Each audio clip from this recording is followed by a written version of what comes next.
13 going back. Delta Camp Pegasus, USS Spira 13.02.2022, 12:05.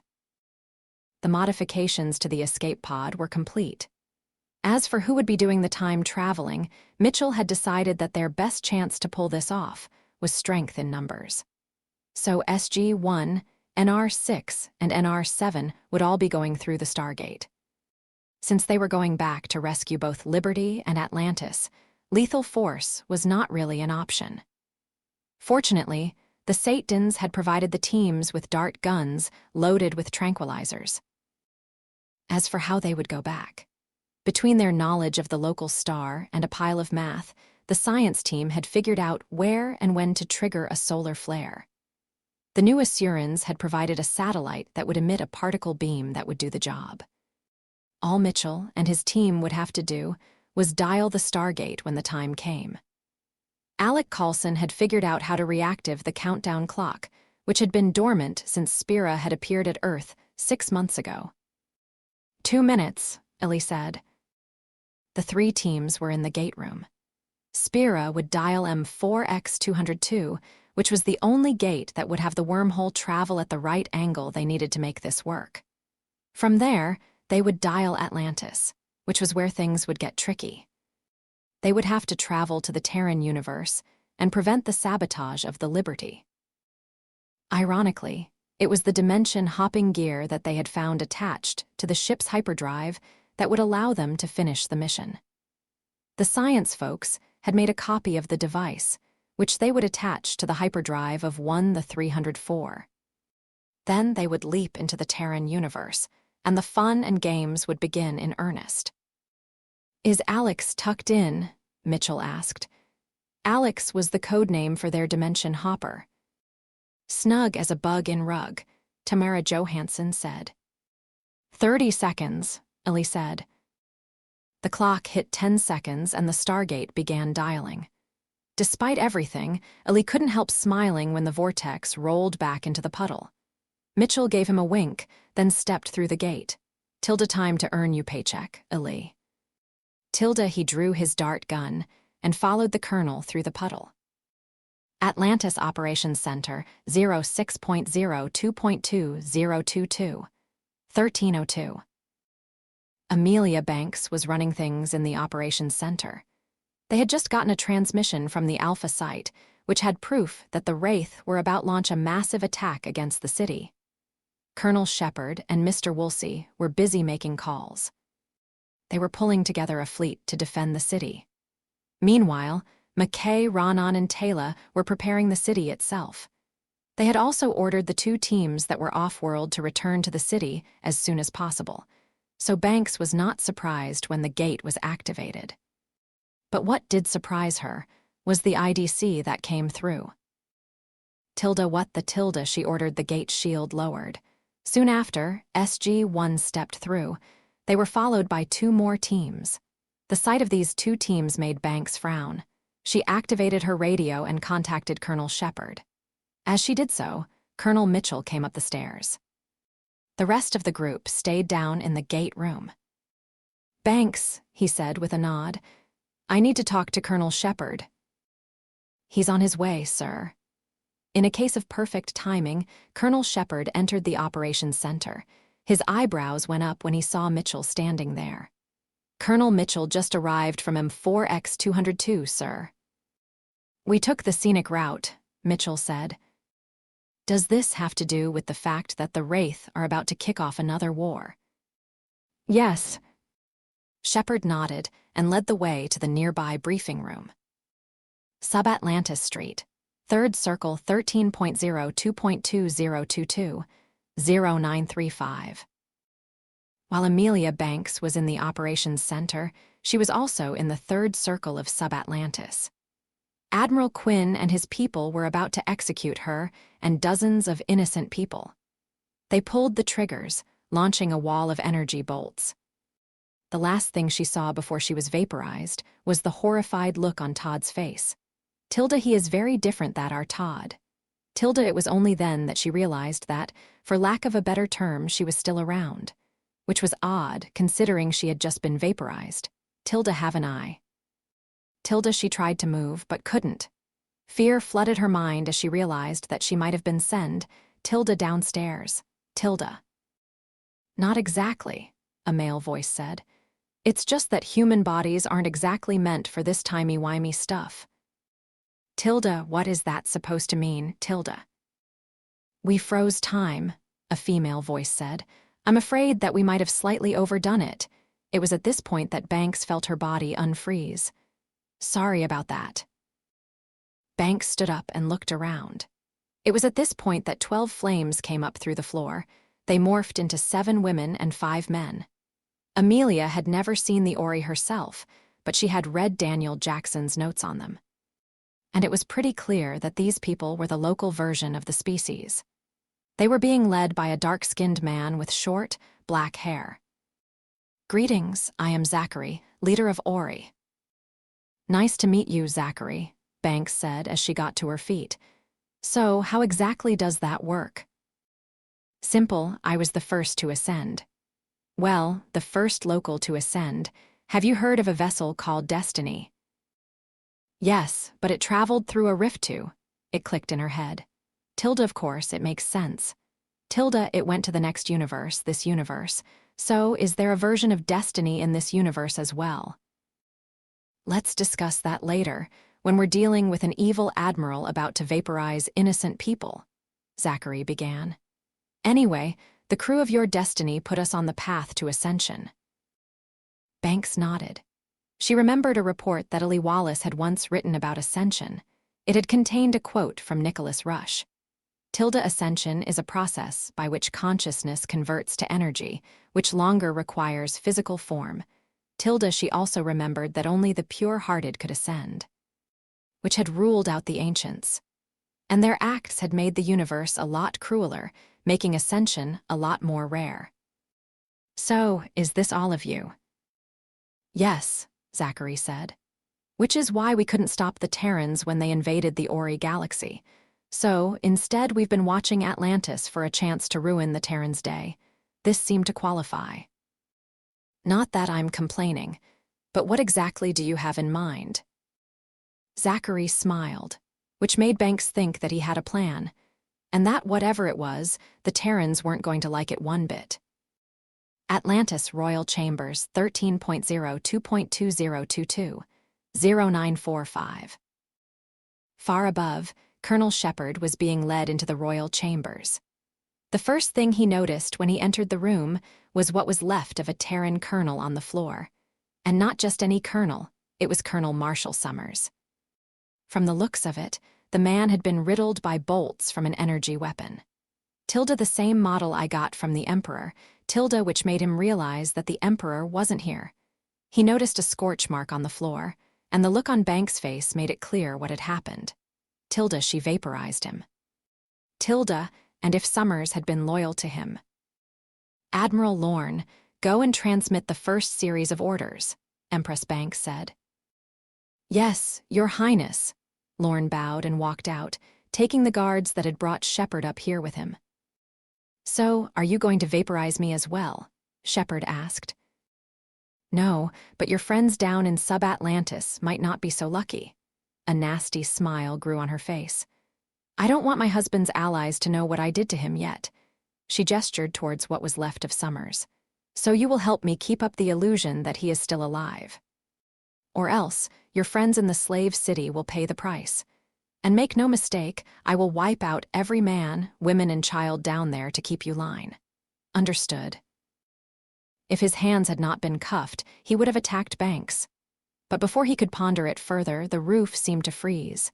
Then it seemed to catch fire, but while at the first it did not do the second. Instead, the flames coalesced into the form of a man. Tilda, who is this guy? Tilda, it was at this point that Shepard unfroze. Colonel Shepard, I presume. That's me, and you are. Zachary, leader of the Ori. And yes, I know that ex Deus Machina is a total cliché, but as long as it saves those people, do you care?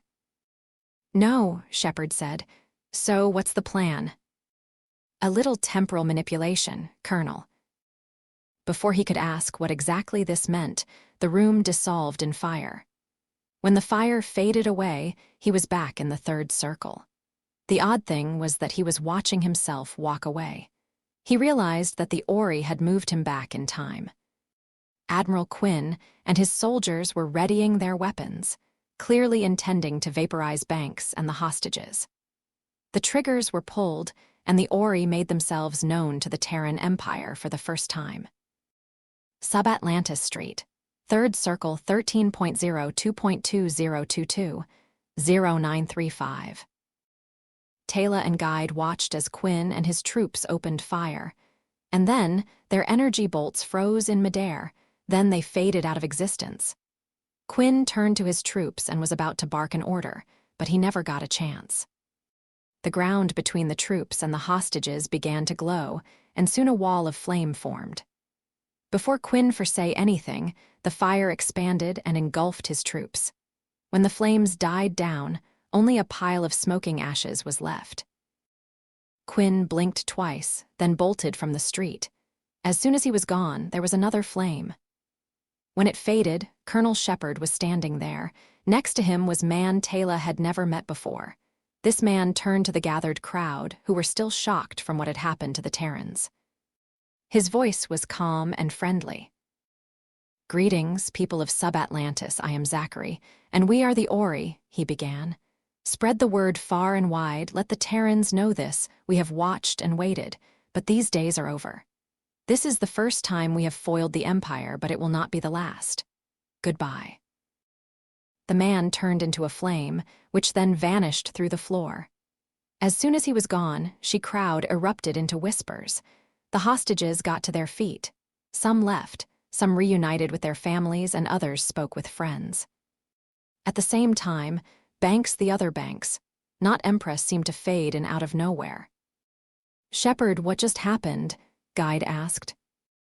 "I'll tell you the long version on the way to the next circle." Guide nodded, and the group headed out. 14, give me liberty or death. Atlantis Briefing Room, 06.02.2022, 1347. Mitchell had finished his story. Woolsey and Dr. Keller had joined Shepard as he had explained the mission. At first, Woolsey had been skeptical about Mitchell's brief. But then Shepard had reminded him of the time he had been seen 40,000 years forward in time. It had been knowledge he had gained in the future that had allowed them to rescue Taylor from a considerable pickle. It had convinced Woolsey. And now, all 3 teams were in the briefing room. The mission needed a 304-class ship to deliver Mitchell and company to the Liberty. After some discussion, the USS Daedalus had gotten the job. It had been the first ship to be assigned to the Pegasus galaxy, so it had the most experienced crew of the defense fleet. Which was why she gotten the assignment. Colonel Caldwell was present to represent his ship, while Colonel Ellis represented the rest of the fleet. "So, you think this plan of yours is going to work?" Ellis asked. "It had better," Vala said, "or else things will end badly for Atlantis." "What about the other?" Keller said, before turning to Shepard. "If we change the timeline, won't the Shepard and Banks that the Terrans took be deleted?" Shepard didn't answer, only making a face. He knew it was a fair question, but he also knew it wasn't a yes or no question. After all, if the Terrans had taken that Shepard back home, he would be in another universe. And that might shield him and Banks from whatever changes they made to the timeline of this universe. But it might also not shield them. In which case, they'll go poof as soon as we change history. Which might mess up the history of the Terran universe in ways unforeseen. But letting Atlantis get destroyed was not an option either. Before he could ponder it further, Colonel Ellis spoke up again. "Are you sure that the 3 teams are enough?" he asked. "We could send several teams of Marines along." "This needs to be a surgical strike," Mitchell said. "We're trying to save the Liberty, not conquer it." "Okay, people, let's get to it," Woolsey said. Caldwell activated his radio, and the Daedalus beamed him and Mitchell's teams up. Then Ellis activated his radio, and he was beamed to the Apollo. This left only Shepard, Woolsey and Keller in the room. Keller left to prepare the infirmary, while Woolsey was called to Operations Center by Banks. Shepard would take his team to join Mitchell's expedition to the Liberty, but he had to oversee the defense of Atlantis. Tilda talk about irony, so he took a deep breath and followed Woolsey to the Operations Center. Sub-Atlantis Street, 7th Circle 13.02.2022, 0945. Guide was still stuck waiting for a chance to enter the elevator. The good news was that he had not been caught yet. The bad news was that his chances of getting through into said elevator were not good. He could feed on only one of the guards at a time, which meant that the other one would be able to shoot him. Before he could complain internally about this was not going to end well, an alarm sounded. One of the guards reached for his ear, clearly activating some kind of communications device. It was the chance Guide needed. He bolted forward and punched the nearest guard in his face. The man went down. His partner reached for his weapon, but it was too late, because Guide had reached him already and began feeding on him. When the man was dead, he grabbed the guard he had knocked out. Next to the elevator was a pad, which was clearly a scanner. He put the guard's hand on it and it activated, causing the elevator to open. He dragged the man inside and used his hand to activate the controls. Tilda going up. The elevator only went up to the 4th circle, but Guide was not complaining. Of course, there was the issue of what to do once he reached the highest level. The elevator reached its destination, and the doors opened to reveal John Shepard. And he was not alone. Behind him was a group of people, including himself. Okay, this is awkward. Then he realized that this must be an alternate version of himself. He figured this out so quickly because this was not the first time that something like this had happened. But now is not the time for that story. Shepard gave him a look. Guide, he said.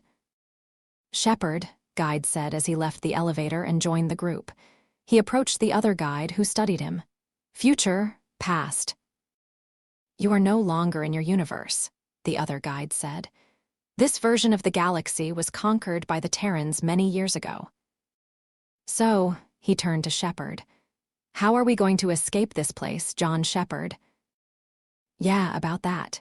He nodded towards the elevator. The other you, helped us figure out that our best chance of escape is at the bottom of this place. So I guess the question is, do you trust yourself? Guide nodded, while noticing that Taylor was giving Shepard a look. It appeared that she trusted this other version of Guide, but the look made it clear that she did not trust him. As they entered the elevator, he realized that this was the Taylor from this universe. A different universe, and they are still on the same team. He guessed that something were indeed, he snickered. Universal. As they made their way down, he made a mental note not to turn his back on her. USS D. Dallas Cargo Bay 06.02.2022, 2230. D. Dallas was in position to intercept the Liberty. They wanted to give the Terrans as little chance as possible to figure out what was going on, and that meant keeping the timing as close to the original as possible, so they had been forced to wait for a couple of hours.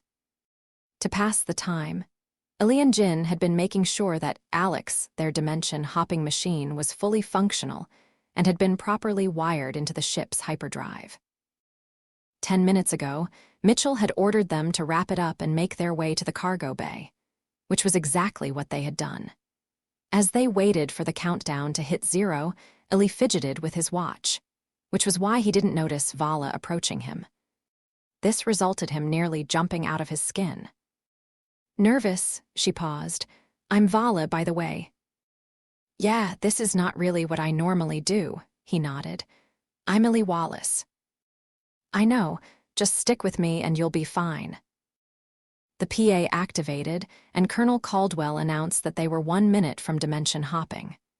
The clock hit 0, and a bright, blue light permutated the room for a second. As soon as it faded, the D. Dallas hyperdrive engaged.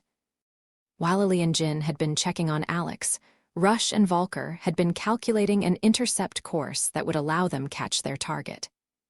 At the same time, Zelenka had done the math on the beam-in coordinates.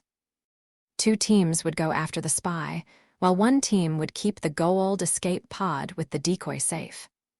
Caldwell announced that they were approaching beaming range. "Here we go, boys and girls," Mitchell said. The transporter activated, and they found themselves in an Ori cargo bay instead of a Tori one. Tilda, well, I guess a cargo bay is a cargo bay. Not matter whose ship you're on. Tilda, besides the 3 teams, the transporter had also delivered the Goa'uld escape pod and several crates full of supplies. The supplies had been Daniel Jackson's idea. He figured that they would make for a good bargaining chip once they had dealt with the sabotage. "Well, this is a change of scenery," Ellie said. "Indeed," Teal'c said with a smile. "NR7 hold this position. Teal'c, Vala, Wallace, and Rush, you're covering port. Jackson, Jin, and TJ, we're on starboard." Ellie nodded and followed Vala and Teal'c out the door. Now it was good, old-fashioned race against the clock.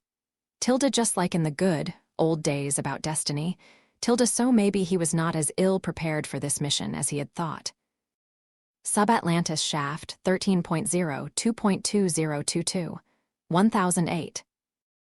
The trip in the elevator had been short, and now they were making their way back through the 7th circle. But now that they had strength in numbers, they did not have to be as careful as Guide the non-native one had been the first time around. So this time, things were a bit faster. They were now in the shaft that he had used to reach the 7th circle. Fortunately for them, the shaft ended at the very bottom of the city. The problem would be getting through the outer wall. Guide was the last to exit the shaft. "So now what?" Taylor asked. "Now we find a way out of the city." "And go where?" Anita asked. "There is nothing out there but desert. What's our long-term plan here?" The honest answer would have been that Shepard and Banks had not thought that far ahead. Their final goal was to get back to their home universe and warn them about the Terran invasion that Empress Banks was planning, while Guide would warn the Wraith. But there was the little hiccup of actually getting there. Tilda, we'd have to steal a ship with a dimension drive. Tilda Shepard figured that their best chance of getting a ship was to start by stealing a puddle jumper. But he also knew that it would probably be the most heavily guarded room in this version of Atlantis. Tilda, still, it's better than the original answer. Tilda. "We're going to try to steal a puddle jumper," Shepard began. "If there are more habitable places anywhere on this planet, we'll find them." "And if there aren't?" Pedro asked, getting him a glare from his mother. "The puddle jumper comes with a computer that controls the Stargate," Shepard said. "So we have Plan B. By the time the Terrans realize what we're up to, it'll be too late." Pedro nodded. But before they could steal that puddle jumper, which he had still to figure out, they still had to do the whole escaping thing. So Guide led the way towards what he thought was the outer wall. This was confirmed when he spotted a small window. Looking out, he saw the desert. As for getting out, the outer wall was about 40 centimeters thick, which meant that they would need a pretty big blast to get out of here. "Tilda and that will bring a LOT of angry Terrans down on our position." Tilda, a fact that, considering that nobody was armed, Shepard had lost his weapon during his little trip to the Empress, was rather problematic. "We need to get through this wall," Taylor said. "Any ideas?" Banks said. Before anybody could answer, there was the sound of energy weapons powering up. The group turned to see Admiral Quinn and a fresh batch of soldiers and security officers. They were aiming their weapons at the potential escapees. Tilda, I should have known it was not so easy, Tilda Shepard thought. And once again, they were preparing to unleash a wall of weapons fire. Liberty Corridor 0, 6.0, 2.2022, 2237. After the Ori had been defeated, Cameron Mitchell had expected never to set foot on one of their ships again. But here he was, looking for Tyler McNamara. They had a picture of the treacherous engineer, so they knew what their target looked like. As for the rest of the crew, the Liberty had taken heavy losses during their escape from the Terrans. Combined with the fact that it was big ship, it was not surprising that they hadn't encountered any crew yet. Next to him, Jin had her tranquilizer gun at the ready. "This feels too easy," she said. "Don't worry, I've done this long enough to know that it will go horribly wrong soon. Somehow." They reached a door and Mitchell opened it. It was a supply room, and sitting in the middle of that room was Tyler McNamara. The engineer appeared to be calibrating this time period's version of Alex. Jin ended the work by shooting him twice. The saboteur slumped to the floor. She quickly deactivated the device. "So far, so," a transporter beam snatched them all up. "Good." The supply room had been replaced by what appeared to be a cargo bay. But it was not the one they had beamed into when they had boarded, because it was much bigger. Besides Mitchell's team, the transporter had also snapped up the others and the Goa'uld escape pod. McNamara and his machine were also present. They were all surrounded by resistance fighters armed with a wide variation of weapons, and they were clearly not happy. "Like I said, horribly wrong," Mitchell said. "Indeed," Teal'c added. Mitchell looked at the people surrounding them and realized that Tommen wasn't amongst them. Tilda probably on the bridge, busy captaining the ship. Tilda Noor was the local version of Daniel Jackson. Tilda running what passes for the sickbay on this ship. Tilda, this gave him the feeling that convincing these people not to shoot them was not going to be easy. Sub-Atlantis hydroponics level 13.02.2022. 1014. Quinn and his group of unhappy campers were about to vaporize them. "Tilda, this is getting really old," Tilda Shepard thought. Then the world seemed to ripple. When this ripple touched Quinn and his people, they just vanished. One moment they were present. The next, only the escapees and the plants remained. "Okay, what just happened?" Shepard asked. "The Ori," Banks said. "No," Zachary, the Ori leader, said as he walked out from one of the greenhouses. "This was not us. It turns out that we are not the only ones capable of manipulating time. Homeworld Command wasn't happy about Atlantis blowing up, so they did something about it. If you make it back home, you might want to have a conversation with Colonel Mitchell." "Not that I'm complaining," Banks said. "But if they altered the timeline, how come we haven't been deleted?" "That was us," Zachary began. "Good luck with the escape." And with that, Zachary vanished as he'd done before. This left Shepard and company to see about their escape. The group set to looking for a way bring the wall down. As they did so, Shepard wondered how Mitchell had been able to pull this one off. He hoped that he would be able to get back to ask him. Liberty Main Cargo Bay 06.02.2022. 2242. The resistance fighters had not fired yet. Apparently, somebody had noticed the familiar faces amongst the group, which was enough to cause whispers between the group. The piece of technology next to McNamara had also not escaped notice. Mitchell put his gun down and held up his hands. Normally, this was Jackson's part of the plot. But since the local Jackson was a Terran, he figured that it would be better if he did the talking. "Hi, I'm Cameron Mitchell." "Commander Mitchell is dead," a woman stepped forward. She was the counterpart of Laura Cadman. "He died when the Phoenix was destroyed, so who are you?" "I'm Cameron Mitchell. I'm just not your Cameron Mitchell, and I can prove it." "Why should we believe a word you say?" Cadman drew her sidearm and aimed at Mitchell. "Why shouldn't I simply do my job as chief of security and blow you all away?" "Because Tommen wouldn't be happy if you killed his wife," Vala said. "Even an alternate one, and you don't have to believe us." She held up a note. "You have to believe him." Keeping her weapon trained on Mitchell, Cadman took the note and opened it. She read whatever it said, then made her way to a control console and pressed several buttons. There was a pause, then a beam swept over Mitchell and the rest of his group. He could hear a series of beeps as the sensors spit out its finding. Cadman ordered everybody to lower their weapons. Then she gave the note to Mitchell. It was written in Tommen's handwriting. "Tilda run Protocol 117 Alpha on Vala and her people." Tilda Mitchell figured that this protocol was some kind of scan that identified people from alternate universes. "Take Mitchell and Vala to the bridge," Cadman ordered. "The rest will stay here, and if try anything, they will die." "Yes, Commander," one of the officers began. "But what about McNamara and—" The man pointed to the dimension hopper. "That device, ma'am." "Take McNamara to sickbay. I want Dr. Jackson to take a look at him. The device is to be taken to main engineering. Tell Coulson to figure out what it is and what it does." "Yes, ma'am." The rebels set to their tasks. Some left with Vala and Mitchell, a couple carried away McNamara, and a small team took care of the device.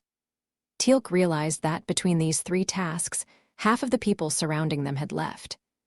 He figured that they could take out their captors without losing anybody, but he decided against it. For now, this was up to Mitchell and Vala. 15. Escape and battle. Sub-Atlantis hydroponics level 13.02.2022. 1020.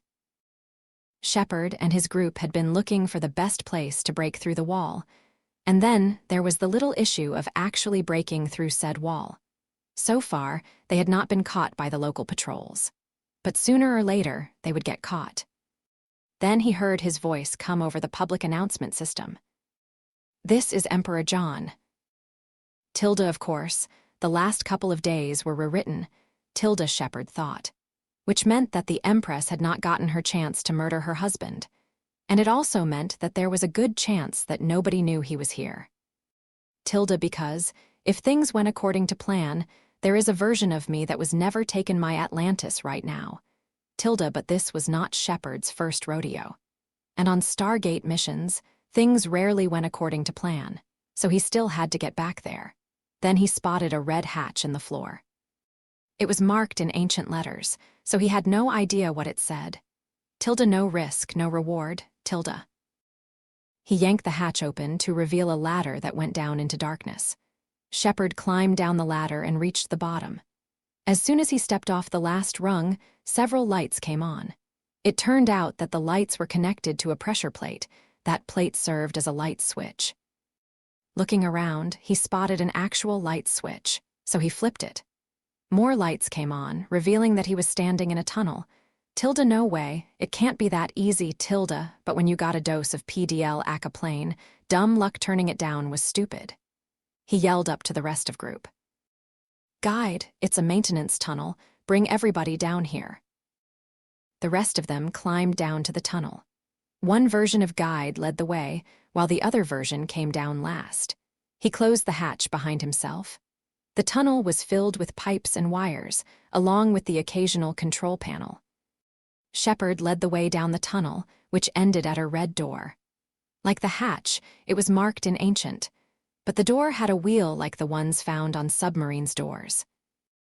"It looks heavy," Jenna began. "You think that's to keep the sand out?" "Maybe," Shepard said. "Only one way to find out." He grabbed the wheel and began turning it. There was a loud groaning noise, which he believed was the door unlocking. It was not easy, but he managed to open the door. Beyond, the desert of Hades was waiting for them. There were no alarm as the group filed out onto the sands. Tilda, that was the easy part.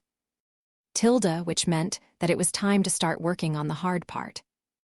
Liberty Bridge 06.02.2022, 2247. Vala and Mitchell walked onto the bridge of the Liberty. Looking around the room made it clear that the ship had escaped from the Terrans by the skin of its teeth. The bridge had been damaged by weapons fire, and the crew had patched it back together with whatever they could get their hands on. Tommen was sitting in the command chair, which was a simple wooden chair. The original Ori chair had been victim of the Terran attack. Liberty's commander stood up and turned to them. "Hello, Valet." "Hello, Tommen." He walked up to her and took her hands. There was an awkward moment of silence, which Mitchell decided not to interrupt. Then Tommen spoke up, a sad smile on his face. "So, what's the plan?" "What makes you think there's a plan?" "Because there is no universe where you would show up here, like this, without a plan." Cameron, maybe. This made the bridge crew chuckle. But not you, he gestured towards the main window. Besides, there is the little issue of that clearly not Terran cruiser that is following us and beamed aboard. She's called the Daedalus, Mitchell said. So the plan, Tommen said with a nod. Vala began explaining what had happened in the original timeline, and what they were planning to do about it. Hades Desert, 13.02.2022, 1032. Shepard and his group were walking around the mesa that Atlantis called home. They were staying close to the rock, figuring that Terrans would look for any escapees in the desert, not under their noses. Given the size of the mesa, Shepard figured it would take a while to circle the whole thing. They had also passed 2 more emergencies exit during their trek. Taylor was about to ask something when a small building came into view. "What is that?" Anita asked. "Looks like some shed," Shepard said. But there was also an elevator coming from that shed. Looking up, Shepard realized that it ran all the way up the mesa and to the top of one of the outer buildings. They approached the shed, and Shepard opened the door. He was surprised it wasn't locked until he saw the door of the elevator. It had the same words as the emergency exit they had used to escape. "It's another emergency exit," Taylor said. "But there's also a button to summon the elevator here," Pedro said, pointing to panel next to the door. "So, maybe it's also a way for people who have used to the other emergency exits to get back into the city." "It is," Shepard said, as a plan formed in his head. "Okay, I'm going to go up alone. From the top, I should be able to get to Jumper Bay, then all I have to do is fly the jumper out of there and down here." "I should go with you," Banks said. "No, if this goes bad, they'll need your ninja know-how to keep them safe." "That and my feeding hand," one of guides said. Shepard gave that guide an angry look. Then he summoned the elevator and waited for it to arrive. Tilda no booby trap. Tilda he had barely completed the thought when the elevator arrived. The cart was small and bare bones. But the real problem was the automated energy weapon attached to the ceiling. "Tilda me and my big mouth. Tilda." Shepard dove to the left, barely dodging an energy bolt. Taylor was not so lucky. She screamed as the bolt which had kept going vaporized her. The weapon fired again, vaporizing one of the 2 guides. Anita and the children screamed. As this happened, Banks had made it inside the elevator. She had found the override button for the weapon and pushed it. There was whirling sound as the weapon powered down. "Colonel," Banks said as she bolted from the elevator. "I'm okay," Shepard said as he got to his feet. "Is everybody?" He saw 2 scorched patches of sand where Taylor and guide had been. Tilda, Taylor, and one of the guides, but which one Tilda, which Todd did we? The surviving guide held up his hands. He did not have a feeding hand. Tilda, okay, this could complicate things. Tilda, it meant that the guide from this universe had survived. And that meant that if they now had 2 reasons to prevent the attack. Not only were they trying to save their own Atlantis, they were trying to save their own guide. Tilda talk about irony. Tilda without guide, the balance of power within the Wraith would shift, and that would be bad news for the peoples of the Pegasus galaxy. Tilda especially if the Terrans invade. Tilda. "Stay with them." Shepard stepped into the elevator and pressed the button. The doors closed, and he rushed away. USS Prometheus Bridge 06.02.2022, 2306. Colonel Everett Young watched as the Wraith hives launched their darts. On his right, Captain Matthew Scott was ready to throw the ship through any evasive maneuvers he ordered. He was about to order his weapons officer to open fire when there was a beep from Scott's console. "Sir, an object appeared between the 2 fleets. It's," Scott has several keys. "A Goa'uld escape pod. It's transmitting some kind of signal." "Can you decode it?" "The protocol is running, sir, but..." That was as far as Scott got, before the space between the 2 fleets began to ripple. Then the ripples faded to reveal a fleet of Haddock-class motherships. Before Young could ask for details, these ships opened fire on both fleets. But the weapons fire was not the kind of energy bolts Goa'uld ships usually fired. What the Young thought. Because the vessels were firing the same kind of bolts as the Wraith ships, along with ancient drones. Return fire. Within seconds, both the Tory and Wraith fleet opened fire on the new arrivals. But the newcomers had no intention of going down without a fight. To the left of Young, Captain Andrew Rivers was manning the weapons console. Rivers had been assigned to Atlantis before this. He had part of the team that had rescued AR-1 after they had been caught in a building booby trapped by a Wraith called Michael. He had been ordered to take a puddle jumper and serve as a lookout. Shields down to 50%. Evasive maneuvers. Scott threw the Prometheus through a turn, while Rivers fired everything they had. But right now, their chances were not looking good. In fact, part of him thought that it would take a miracle to win this fight. Hades Desert, 13.0-2.2022, 1050. The puddle jumper cleared the atmosphere and Shepard disengaged the cloak. Once he had gotten out of the elevator, making his way to the jumper room had been easy. Then he had gotten one of the jumpers, before flying off into the desert. The last thing they needed now was Terrans breathing down their neck, so he was trying to plant a false trail. When he was several miles out, he had engaged the cloak and doubled back to the shed. He had picked up the others, before putting the planet between them and Atlantis. That was when he had begun the climb out of the atmosphere. "Have you found any livable places down there?" Anita asked. "A few," Shepard began. "The bad news is they're all taken." "So, what do we do now?" "I'm looking for..." The jumper beeped and the scanner display appeared. There it is. The image zoomed in, revealing that the scanner had found a space gate. That's the original gate. "How did you know it was there?" Jenna asked. "This planet is not the only place with a breathable atmosphere.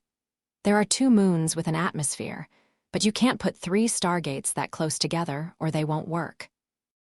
"So the ancients put a stargate between the 3 of them," Jenna began. "Because they have spaceships to fly to all 3. But doesn't the gate on the surface override this one?" "Yes, it does," Shepard said. "That's why they're not guarding it." "But if it doesn't work, how will it help?" Banks made a face, but it was a fair question. Fortunately, Shepard had a plan. Here we go. He activated the weapons and fired 2 drones. Because they had succeeded in sneaking out, Atlantis' shields were down. The first drone punched through the window and ended up hitting the floor, where it severed the power conduit. Then the second drone arrived and flew through the hole in the window. It kept going and met the DHD, where both it and the console ended. As did 3 Terran technicians.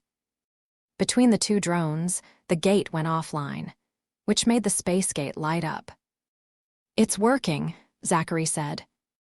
"Where are we going, Shepard?" Guide asked. "Anywhere that isn't there. Once we're in the clear, we can start worrying about getting to my universe," Shepard said, while dialing the gate. "I just hope M3R 485 is just as empty as it is in our universe. I know a nice little planet that should be safe." The sensors indicated that several puddle jumpers had been launched from Atlantis, but Shepard had finished dialing. The wormhole opened and Shepard lined the jumper up. "Here we go." The jumper went through to M3R 485. M3R 485 plane 13.0-2.2022, 1055. And found itself on a rough plain of stone. Not that they could see it, because the planet had a thick and fog-like atmosphere. An odd detail was the fact that the fog in question was a mix of purple and green. As the Stargate disengaged, Shepard turned the jumper to face it. If the Terrans followed them, he would be ready for them. But nothing came through. The Terran jumpers apparently hadn't reached the Stargate in time. Alas, that was where the good news ended. You've got to be kidding me. Because hovering above them were 3 Haddock-class warships, and they were locking weapons on the jumper. 16 Liberty for all. USS Prometheus Bridge 06.02.2022. 2307. Screen 1 was taking a pounding, and so was the Wraith fleet. Prometheus' shields were down to 10%, and the weapons were in rough shape as well. Young was about to order Rivers to divert all remaining power to the forward weapons when space rippled again. When it faded, there was an Ori ship between them and the Goa'uld ships. Before the Goa'uld could realize that there was a new player on the field, the Ori vessel unleashed a salvo from its main array. It was at this point that the intercom came to life. // engine room to bridge. This is Dr. Obai. // Dr. Samuel Obai was 42 years old. He had been a chemistry professor at the University of Nairobi. When Young had taken command, he had recruited Obai to lead the Prometheus science team. // the scans of those Goa'uld ships are off, sir. If that Ori ship can keep them from blowing us up for a couple more minutes, I can get you some answers. // Make it fast, Doctor. // Yes, sir. // The Ori vessel took up a position that protected the Prometheus and fired again. There were a dozen Goa'uld ships. The first salvo had damaged the shields of 3 of them. Those ships were now taking a pounding from the Wraith fleet. Whoever was commanding the Ori vessel had changed tactics for the second salvo. They unleashed 3 shots against a single vessel, destroying it. The Goa'uld ships opened fire on the Ori ship, but the Wraith had other plans. The Wraith darts blanketed the space between the Ori and the Goa'uld, taking out all the ancient drones they had launched. Divert all power to the forward weapons, Young said. Yes, sir, Rivers said. Rivers diverted the power, which brought the weapons up enough to fire again. So that was exactly what she did, targeting one of the ships that the Wraith were attacking. The Pride of the Genii and the 2 Vanir ships joined in, while the rest of Screen 1 attacked the other 2 ships that the Wraith were already pounding. Between them, the 2 fleets made quick work of the 3 targets. While all of this had been happening, Atlantis had been firing at the 2 Goa'uld ships that were the closest to the planet. Those 2 ships had already taken considerable damage, so 1 shot from the Ori ship was enough to finish them off. //Obai to bridge. // the intercom said. // I've figured it out, sir. Those ships are not from our universe, Colonel. I'll save you the technobabble, but there's a certain signature to this universe. And those ships don't match, sir. // Thank you, Doctor. Young out. The Goa'uld force had been cut in half and had lost the element of surprise. Now, it was simply a matter of numbers. All 6 of the remaining ships were now taking heavy fire. Within minutes, they were all destroyed. As soon as the last ship exploded, Screen 1 reformed and faced the Wraith fleet. Young was surprised to see that while the ships of the fleet were damaged, they had not lost a single ship. But if the Wraith opened fire, that would probably change very quickly. The thing was, the Wraith fleet had been damaged as well, so they had to make a choice, attack or retreat. Lock weapons on the nearest Wraith ship, Young said. Locked, sir, Rivers said. But the Wraith decided not to test their luck. They collected their darts and jumped into hyperspace. Young ordered Rivers and Scott to oversee the repairs before heading for the engine room. He wanted to get a first-person look at the scans they had of the Goa'uld ships. Something told him that they had just done their first dance with a new enemy. M3R 485 plane 13.0 2.2022 1056. All 3 Terran warships opened fire on the puddle jumper. Shepard pushed the small craft to full speed while climbing away from the plane. He figured that it was only a matter of time before they would get hit, Tilda time to return the favor. Tilda the jumper had 6 ancient drones, and Shepard had only used 2 for their escape. He fired 3 of the remaining drones at the Terran ship, targeting their glider bays. They hit and exploded. Seconds later, the bays went up in secondary explosions. "They're still shooting at us," Zachary said. "I know," Shepard said, "but we have one drone left." He fired the last drone, which hit one of the ships. There was a beep as the ship's shields came down. The bad news was that they were now out of ammo. Fortunately, Shepard had a plan. He put the jumper on a course straight for the now unshielded ship. As soon as they cleared the atmosphere, he engaged the cloak. Then he swung the jumper to a new course. The Terrans put down a carpet of energy bolts to find the jumper. Some of their shots hit the planet, while others sailed off into space. But the bulk of the bolts were the Terran ships hitting one another. "Why aren't they using their own drones?" Banks asked. "I don't," Shepard began before the sensors beeped. "What in the—" An Ori vessel had appeared out of nowhere, and it was firing on the Terran warship. It killed the unshielded ship with a single shot before hitting the remaining two ships with 2 shots each. Now, the Terrans did fire their ancient drones. And when they did, Shepard realized the answer to Banks' question was because they couldn't. The drone launchers was not that far from the glider bay. When it had exploded, the launchers had been knocked offline. But now, they were apparently back in working condition. The drones raced towards their target. Hive Ship Grand Conqueror Command Center 13.02.2022, 11:01. Guide watched as the ancient drones heading towards the alien vessel were shot down. After leaving Atlantis behind, the Wraith had done 2 things. The first thing had been to repair their ships and deal with the dead. Then they had set about checking the intelligence that had led to launching their attack against the Tory. It had taken several days, but they had found several Terran agents. Getting the truth of them out them had been messy, but they had succeeded in the end. They had also captured several Terran dimension drives. One had been installed aboard the Grand Conqueror, while the rest were being taken apart for research and development. That done, they had taken up a position near the Terran Atlantis and bided their time. And when Shepard had escaped through the space gate, they had followed the wormhole to its destination. But apparently, they were not the only ones to have done so. "Commander," Bonewhite began, "it is the same vessel from the battle at Atlantis." "Is this the Ori resistance vessel?" The source that had led them here had also told them about a resistance group called the Ori. They had provided them a description of the last Ori vessel. "Yes, Commander." The Ori vessel fired again, destroying one of the Terran warships. As soon as it exploded, the last Terran vessel engaged its hyperdrive and bolted from the scene. This left the Grand Conqueror alone with the Ori vessel, with the puddle jumper right in the middle.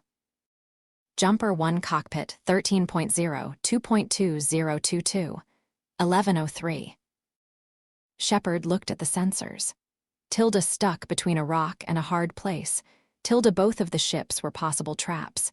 The Ori had not returned to the Milky Way since the end of their crusade. And if these Wraith were not from this universe, landing on the Hive might result in getting fed upon. But the choice had to be made, so Shepard set a course for his pick. Which was the Ori vessel? They might end up getting thrown in jail, but at least they would not get eaten. As they approached, the Ori vessel opened a door to what was clearly a landing bay. He took the jumper inside and landed it. There was a rumble as the outer door closed. Then there was an awkward silence. "So," Guide said, "what do we do now?" "We get out," Shepard said. He stood up and looked around the jumper. The idea of walking out unarmed did not make him happy, but there were no weapons in the rear section, but there were several suitcases. Shepard grabbed one and opened it. Inside was a flare gun, along with 3 flares. Tilda better than nothing. Tilda he loaded the flare gun and took the 2 spares. "Let's go." Banks opened the rear hatch and they left the jumper. The bay was empty. As they approached the exit, the doors opened and another Shepard walked in. Like the Shepard from the jumper, this one was a colonel. Still, Jumper Shepard aimed his flare gun at him, The other Shepard smiled at the kids. "Who are you?" "I'm you, from the fixed timeline." "How did you know we would be here? In fact, how did you even know that stuff went bad?" "Zachary," the other Shepard said. "And SG, one might also have shown up to do some timey-wimey stuff." The one Shepard nodded at the other. He had a feeling that this was going to be one very lengthy and interesting debriefing. And then there was the issue of the Wraith Hive that was hovering nearby. Tilda, this is going to a long day. Tilda, so he led the group out of the landing bay. They had work to do.